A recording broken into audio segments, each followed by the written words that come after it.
And while the Middle East waits to see if a deal can be reached to reopen the Strait of Hormuz, Iranian officials are making new demands. Iran's Supreme National Security Council issued a fresh statement this weekend calling on the United States to permanently end the war and compensate Iran for damages before the strait would reopen. This comes as Iran's foreign minister says even if a deal is reached, it doesn't necessarily mean the strait will stay open.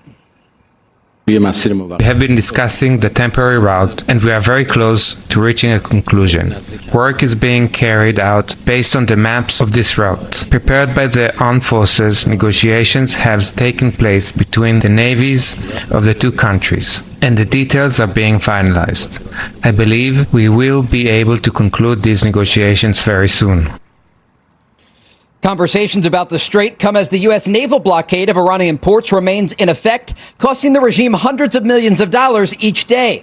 President Trump told Axios today, "We are low-keying it. We are only semi-negotiating with them." The president went on to say, "We are just watching Iran with its huge inflation and the fact they have no money."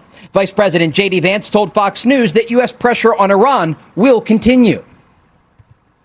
They're hurting in a big way. They want this thing to be over. The question is whether their system is able to give the things that are necessary for us to be happy, for us to feel like we've gotten what we need out of this particular engagement. That is still to be determined, but I do think that we've made some progress over the last few days. With talks ongoing, Iranian proxies remain active. The Yemen-based Houthis launched a new attack on Saudi oil refineries early this morning. The Houthis have also launched several other attacks in the region over the past week. Remember, President Trump warned Iran's proxy in Yemen against getting involved in this regional conflict. In the past, both the United States and Israel have targeted the Houthis in Yemen. John?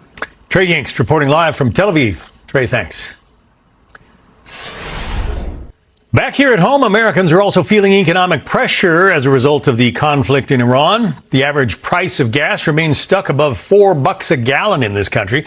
Alex Hogan is live at the White House for us right now. Alex.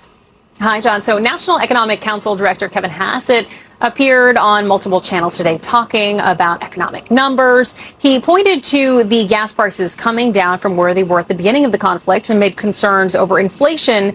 He said this. People absolutely are feeling legitimate problems when they go to the grocery store, which are problems that were created because of the runaway inflation of the previous administration. The latest jobs report revealing a weakening labor market. Despite 80,000 jobs expected, July's numbers show 23,000 jobs were cut. Pete Buttigieg responding to that report this week, writing, quote, "The failure of the Trump administration keeps piling up. There's no way to spin these dismal results because Americans know they're paying the price every day." In a call with Axios, President Trump, who was in New Jersey at his golf course today, said that instead of adding military pressure to Iran, the U.S. is going to allow economic pressure on Iran to mount. Senator Bill Cassidy today says this is not something that ends tomorrow, but argues long-term it would have an impact. To continue to put economic pressure, for example, by blockades, upon the Iranians, that will cause them enough discomfort that they will actually come back to the bargaining table. That continued economic pressure, while alleviating the pressure on the West, as well as continued selective operations, is part of a long-term strategy.